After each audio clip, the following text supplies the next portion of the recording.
Vamos lá, pessoal, para a nossa 11ª questão do nosso simulado, que fala o seguinte.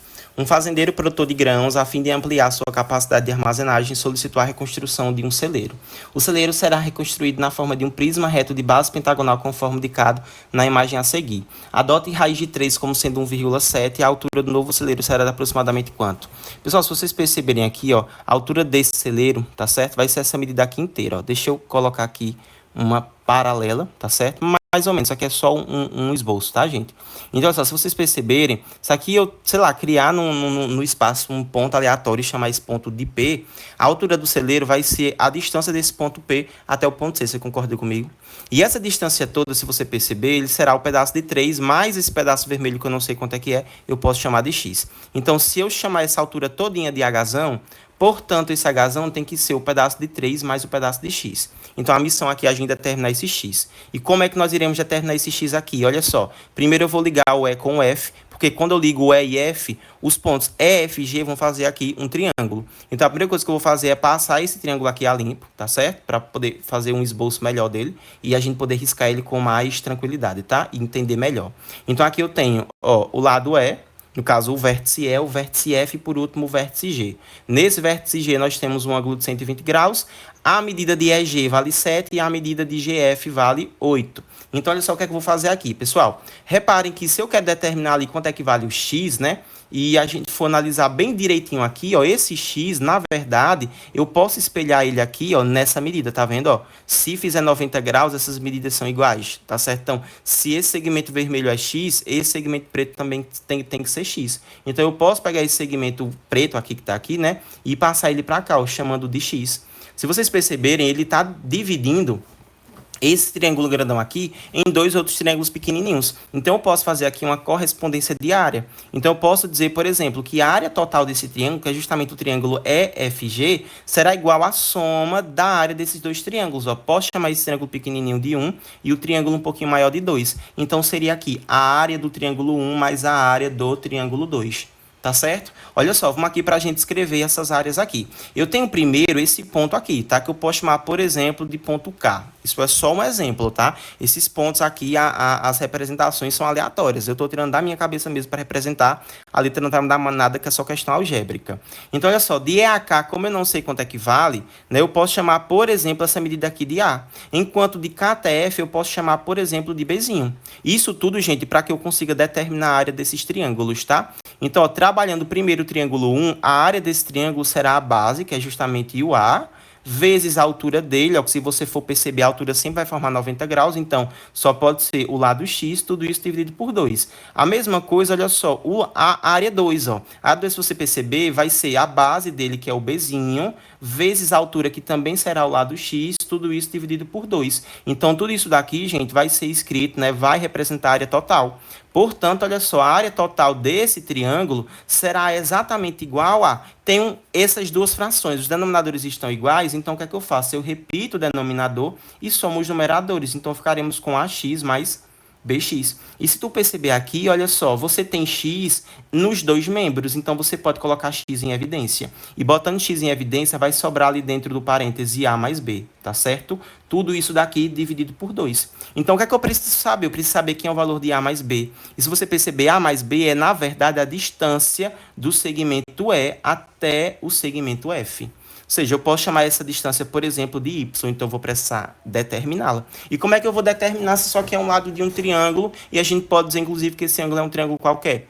Usando as relações trigonométricas de um triângulo qualquer. Nesse caso em específico, nós iremos utilizar o que nós chamamos de lei dos cossenos, porque eu tenho dois lados e tenho um ângulo conhecido. Então, vamos lá, olha só, o primeiro passo que eu vou fazer aqui, nesse triângulo, é determinar o lado y. Então, ó, determinando, deixa eu só melhorar aqui, ó, determinando o lado y. Determinando y. Aí, como é que eu vou fazer isso daqui, pessoas? Vou fazer aqui, vou fazer a aplicação da lei dos cossenos. Então, aplicando lei dos cossenos nesse cara aqui, vai ficar assim, ó.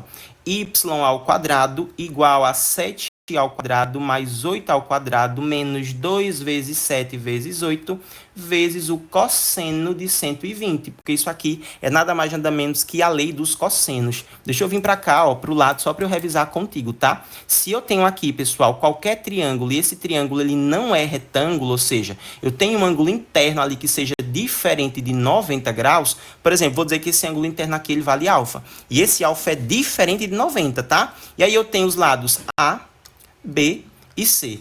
Eu posso determinar esses lados, qualquer um desses lados aqui, tendo apenas os outros dois que formam justamente o ângulo que eu tenho.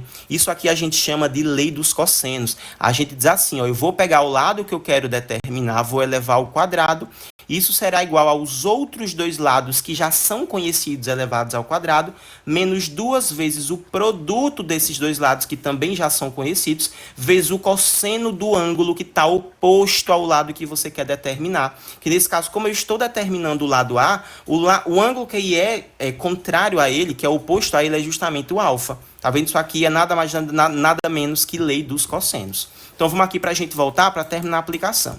Então, ficaremos assim, olha só, y é igual a 7 ao quadrado. Deixa eu dar um zoom melhor aqui para vocês prestarem bastante atenção nessa relação, tá? Dá 7 ao quadrado, que dá 49, mais 8 ao quadrado, que dá 64, menos 2 vezes 7 vezes 8, que dá 56, vezes o cosseno de 120. Pessoal, lembra lá que o cosseno de qualquer ângulo será igual ao inverso, ou seja, ao simétrico do cosseno do seu suplementar. Então, olha só, aqui eu tenho um cosseno de 120. 120 não é um ângulo fundamental, mas eu posso encontrar esse cosseno aqui, lembrando que ele é o simétrico, ou seja, ele será o negativo do cosseno do seu suplementar. Então, quanto é que falta para 120 chegar em 60? Para 120 chegar em 180? Não é 60? Então, isso implica dizer que o cosseno de 120 é menos o cosseno de 60. Tá vendo? Então vai ficar aqui, ó.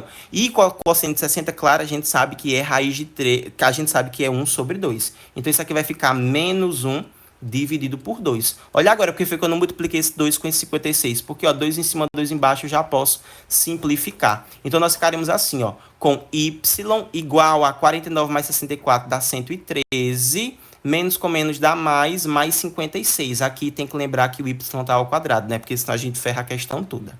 Então, y ao quadrado só pode ser 169, portanto, o y só pode ser a raiz quadrada de 169, porque a potência passa em forma de raiz, então isso aqui só pode dar 13. Tá vendo? Então, 13 é o valor ali do nosso lado. Todinho, tá vendo? Que é o nosso maior lado que nós temos aqui. Deixa eu tirar um pouco um zoom. Então, eu posso pegar esse y aqui e trocar ele por 13. Então, eu sei também, pessoal, que a soma de A com B tem que dar 13. Então, com isso daqui, eu já posso determinar a área. Olha só. A área total será igual a x, que multiplica A mais B, que dá 13.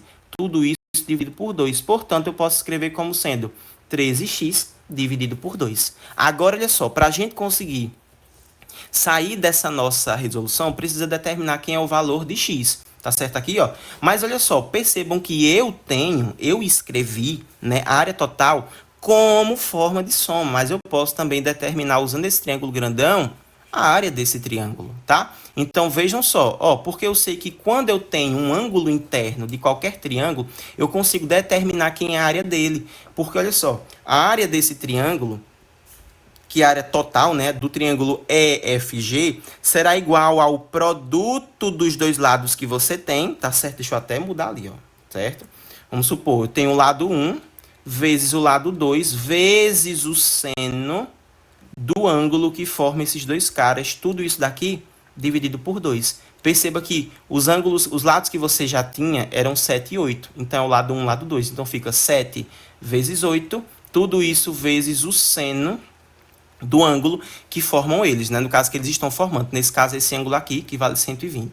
Vezes seno de 120, tudo isso dividido por 2. Olha, 8 com 4 dá para a gente cortar. No caso, 8 com 2 dá para a gente cortar. Ficaremos ali com 7 vezes 4 vezes o seno de 120. Gente, o seno de 120 vai mudar, não é a mesma cor do seno do seu suplementar. Então, o suplementar de 120 é 60, então fica a mesma cor de 160. Isso aqui, claro, vai dar a raiz de 3 sobre 2. Ó. Dá para simplificar aqui de novo. Ficaremos com 14 vezes a raiz de 3. A questão diz que a raiz de 3 vai valer 1,7. Então, eu já vou trocar, viu? 14 vezes 1,7. Vamos fazer aqui, ó. 14 vezes 1,7, 7 vezes 4 dá 28, 7 vezes 1, 7 com 2, 9, mais 4 vezes 1, 4, 1 vezes 1 dá 1. Então, ficaremos com 8 com nada 8, 9 com 4 dá 13, 1 com 1 dá 2. Então, ficaremos aqui com 23,8. Ou seja, aquela área ali, pessoal, a resposta numérica dela é 23,8. E eu encontrei aqui atrás, se vocês perceberem, a área dele também, ó. Tá vendo? Então, se isso é a área e isso aqui também é a área, eu posso igualar esses dois valores. Então, igualando, nós ficaremos com a seguinte relação. 13x dividido por 2 igual a 28, a 23, perdão, ó, já ia vacilando, 23 também, 8. Então, pegando o 2, está dividindo, passando, multiplicando, eu tenho que 13x só pode ser duas vezes 23,8. Então, ficaremos com 23,8 multiplicado por 2, dá 2 vezes 8, dá 16. 2 vezes 3 dá 6, com 1 dá 7. E 2 vezes 2 dá 4. Portanto, aqui, ó, 13x só pode ser igual a 47,6. Deixando o x de um lado, repete o 47,6 e o 13 passa dividindo. Aí, dividindo isso daqui, ó, deixa eu dividir junto com vocês, tá aqui, ó. Vamos dividir juntos, para que a gente possa ver quanto é que vai dar esse cara, ó. Ficaremos com 47,6 dividido por 13, não dá. Tiro a vírgula, coloco um zero, então ficaremos com 476 dividido para 130. Pessoal, quando eu for dividir isso aqui, vai ficar 130, 260, 390, 0, dá o 9, 10, 11, 12, 5, já passou. Então, tem que ser 3, que dá 390. Quando eu fizer a subtração, fica 6, pega emprestado, 17 menos 9 dá 8, 86. Bota uma vírgula, bota um zero. Vamos aqui para a gente continuar. Dá 0, 5, 6... 087, aqui que eu tô fazendo é só a tabuada, tá, gente? De 130. 0, 11, 9, já passou. Então, fica com 1, 2, 3, 4, 5, 6, ó. 6. Isso aqui vai dar 780. 0, pega emprestado, dá 8. 80. Mais outro 0, ó. Vai dar 1, 2, 3, 4, 5, 6. Ou seja, gente, isso aqui vai dar aproximadamente 3,66. Só que isso aqui, a gente está aproximando, dá 3,7. Tá certo? Então, 3,7 é o valor do nosso x. Agora sim, a gente vai finalizar a questão. Por quê? Porque a gente falou, olha só, lá bem no comecinho, que a nossa altura, né, ela foi escrita como sendo a soma de 3 mais o valor do x. E o x a gente encontrou ali que ele vale 3,7. Então, a resposta só pode ser 3 mais 3,7, só que vai dar 6,7. Portanto, letra B é a nossa resposta. Fechou, gente? Não é uma questão fácil, eu vou adiantar para vocês, mas as pessoas que tiverem a habilidade de resolver esse tipo de questão aqui, podem ter certeza que tem grande chance de gabaritar a prova de matemática do Enem. Fechou? Então, treine. São questões que valem muito a pena, principalmente para quem quer medicina. Fechou? Então é isso, um forte abraço. Qualquer dúvida, só falar comigo no WhatsApp ou então deixar a sua pergunta aqui na aba de comentários. Forte abraço, tchau, tchau.